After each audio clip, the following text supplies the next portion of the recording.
और ब्रेक के बाद बड़ी खबर भोपाल से है और इस वक्त की जो सबसे बड़ी खबर है वो भोपाल से है। आपको बता दें कि भोपाल से ये महत्वपूर्ण खबर।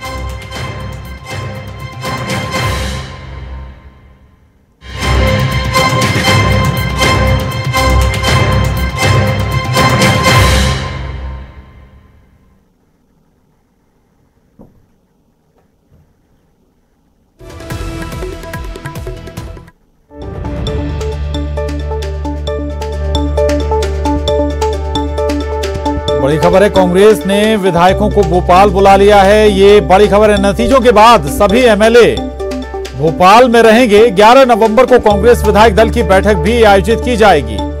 कमलनाथ विधायकों के साथ बैठक करेंगे। तो पूर्व मंत्री सज्जन सिंह वर्मा का यह बयान आया, उन्होंने ये जानकारी दी है। सभी कांग्रेस विधायकों के लिए भोपाल तलब किया गया है, भोपाल बुलाया गया है। और नतीजों के दौरान कांग्रेस के जो विधायक हैं वो भोपाल में ही रहेंगे। ये बड़ी खबर इस वक्त की। एसपी बीएसपी निर्दलियों का भी साथ मिलेगा, ये दावा किया जा रहा है कांग्रेस की तरफ से। बीजेपी के झांसे में नहीं आएंगे एमएलए। तो अभी से फील्डिंग तैयार हो गई है, या एक है कि फील्डिंग की शुरुआत हो गई है।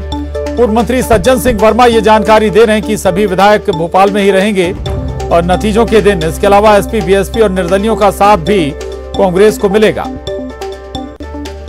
अनुराग श्रीवास्तव हमारे साथ जुड़ गए हैं जानकारी के साथ। अनुराग, नतीजों का इंतजार कांग्रेस बीजेपी सबको है, लेकिन उससे पहले ही तैयारियां दोनों तरफ से शुरू हो चुकी हैं। कांग्रेस भी अब सभी विधायकोों को भोपाल बुला रही नतीजों से पहले। क्या रणनीति है इसके साथ ही? देखिए, अब इस गोला भाग में दोनों ही सियासी दल जुटे हुए हैं कि किस तरीके से नतीजों के बाद संख्या गणित की जरूरत होगी, क्योंकि जो आंतरिक सर्वे जो पार्टियों के द्वारा कराए गए हैं और उसमें जो नतीजे निकल कर आ रहे हैं, उसके बाद पार्टी उस गोला भाग में जुट गए हैं कि उनको कितनी सीटों की जरूरत होगी। हालांकि बीजेपी को 8 सीटों की सत्ता में बने रहने के लिए जरूरत है, लेकिन उस संख्या गणित से आगे जाते हुए कितने विधायकों को साथ में रखना, इसको जद्दोजहद में बीजेपी जुटी हुई है। सपा बसपा के अलावा निर्दलीय विधायकों को साधा जा रहा है। तो वहीं बीजेपी की हरकत के बाद कांग्रेस भी अब हरकत में नजर आ रही है, और यही कारण है कि पूर्व मुख्यमंत्री कमलनाथ ने सभी विधायकों को भोपाल पहुंचने के निर्देश जारी कर दिए हैं। नतीजों के बाद शाम तक और 11 नवंबर तक सभी विधायक भोपाल पहुंचेंगे। उसके बाद विधायक दल की बैठक होगी, और इसके अलावा सपा बसपा और निर्दलीय विधायकों को भी इस विधायक दल की बैठक में शामिल होने का न्योता भेजा गया है। कांग्रेस का दावा है कि सभी विधायक जो के 2018 के चुनाव के नतीजों के बाद सरकार के गठबंधन में शामिल थे, उनको एक बार फिर गठबंधन में शामिल किया जाएगा। बहुमत का आंकड़ा हासिल हो जाएगा, उसके बाद भी उनको साथ रखा जाएगा। तो कुल मिलाकर विधायकों की संख्या को साधने की कोशिश की जा रही है बीजेपी और कांग्रेस की तरफ से, ताकि 10 नवंबर को जैसे ही नतीजे निकलकर बाहर आए। बिल्कुल अनुराग, कांग्रेस की तरफ से सपा बसपा निर्दलियों से भी आशाएं जताई जा रही हैं, यानी कि दोनों का बहुत हद तक की जो आगे की रणनीति होगी, कांग्रेस हो या बीजेपी, सपा बसपा निर्दलियों के रुख पर तय होगी, निर्भर होगी। अनुराग, बिल्कुल, देखिए, अब ये तय माना जा रहा है कि जो सत्ता की चाबी है वो निर्दलीय सपा बसपा के हाथों में होगी। नतीजे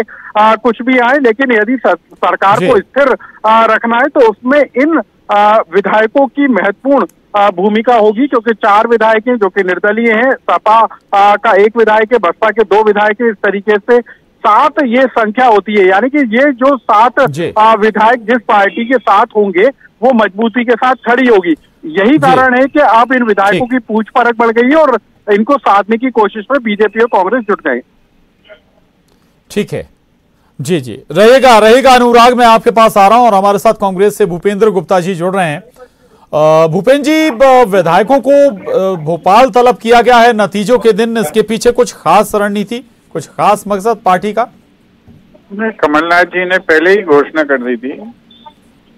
ये जब आपको याद हो कि हम अगली जो हमारी विधायक दल की बैठक होगी, जब हम जो है शपथ ग्रहण करने के लिए जाएंगे, तैयारी करेंगे, तो निश्चित रूप से जब इतने सुखद परिणाम सामने, जनता जो है जब प्रदेश की राजनीति को कलंकित करने वाले लोगों को पराजित कर रही है, तब विधायक अगर नहीं मिलेंगे तो फिर कब मिलेंगे?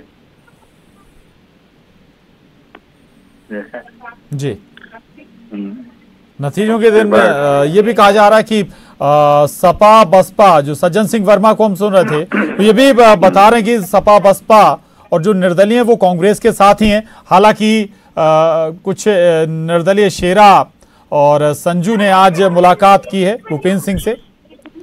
देखिए, मुलाकात तो जो है राजनीतिक लोग आपस में मिलते रहते हैं, लेकिन ये जनता का मैंडेट जो आने वाला है, वो मैंडेट आ रहा है कि इस बात के खिलाफ कि जिन लोगों ने खरीद फरोख्त की राजनीति की है और जिन लोगों ने जो है मध्य प्रदेश के स्वाभिमान को कलंकित किया है, लोकतंत्र को कलंकित किया है, आज इतने बड़े मैंडेट के बाद कौन इनके साथ खड़ा रहेगा? संभव ही नहीं है। वो तो सब वो राजनीति की अब दिशा ही बदल जाएगी इस मैंडेट के बाद। भूपेंद्र जी कहीं एक ये आशंका भी तो नहीं कि कहीं टूट फूट वाला मैटर फिर से दोबारा शुरू ना हो जाए?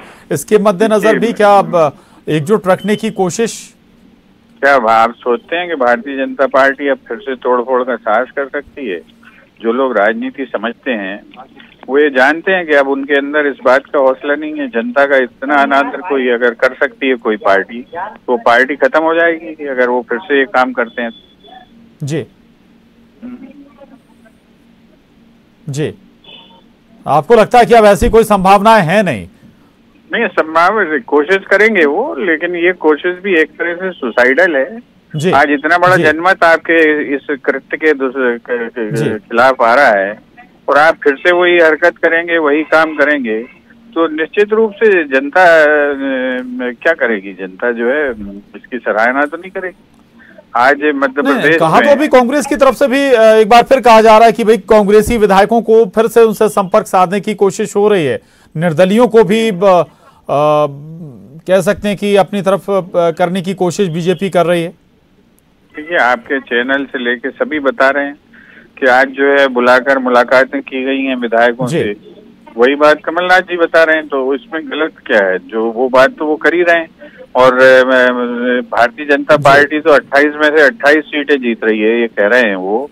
और वो ये भी कह रहे हैं कि हमें तो केवल 8 सीटें चाहिए, वो तो हमारी घर में ही रखी हुई हैं। तो फिर जो है ये खरीद फरोख्त तो मेल मिलन क्यों चल रहा है? इस बात का सवाल सामने है ना। इसलिए कि उन्हें मालूम है कि मैंडेट उनके खिलाफ आ रहा है, जनता ने उनको जो है तमाचे लगाए हैं। तो अब वो दूसरे हथियार आजमाना चाहते हैं। जो जिस तरीके से उन्होंने मध्य प्रदेश की राजनीति को गंदा किया है, कीचड़ बनाया है, उसी कीचड़ को फिर से फैलाने की अगर कोशिश करेंगे तो निश्चित रूप से उनकी पूरी प्रतिष्ठा नष्ट हो जाएगी। जिस पे तो सारे भारतीय जनता पार्टी के पुराने नेताओं को, संघ को, सबको विचार करना चाहिए कि उनकी पूरी जो है 40 साल की जो 80 के बाद की जो उनकी प्रतिष्ठा पूरी नष्ट होने वाली है इस कदम से। ठीक है, रहेगा भूपेंद्र जी। हितेश वाजपेयी जी हमारे साथ जुड़ गए हैं बीजेपी से। हितेश जी आज कांग्रेस की तरफ से तस्वीर साफ हुई, नतीजों के दिन सभी कांग्रेस के विधायक भोपाल में रहेंगे। दूसरी तरफ बीजेपी भी निर्दलियों से मुलाकात कर रही है, इसके अलावा आप दूसरे सियासी दलों से, बसपा के विधायक से मुलाकात कर रही है। ये मोर्चेबंदी ही है, हम माने नतीजों से पहले कि अगर कुछ कम ज्यादा हो, कुछ घट जोड़ हो, तो उसके लिए पहले से तैयारियां कर ली जाएं। देखिए, हमें तो सरकार चलाना है, फिर सरकार चलाना है, और अभी हमारी संख्या भी पूरी है और आगे भी रहेगी, क्योंकि कांग्रेस के तो पैरों तले से जमीन खिसक चुकी है। कांग्रेस तो पहले ही लोकतंत्र है, उसने न अपनी पार्टी संभली थी, न सरकार संभली थी।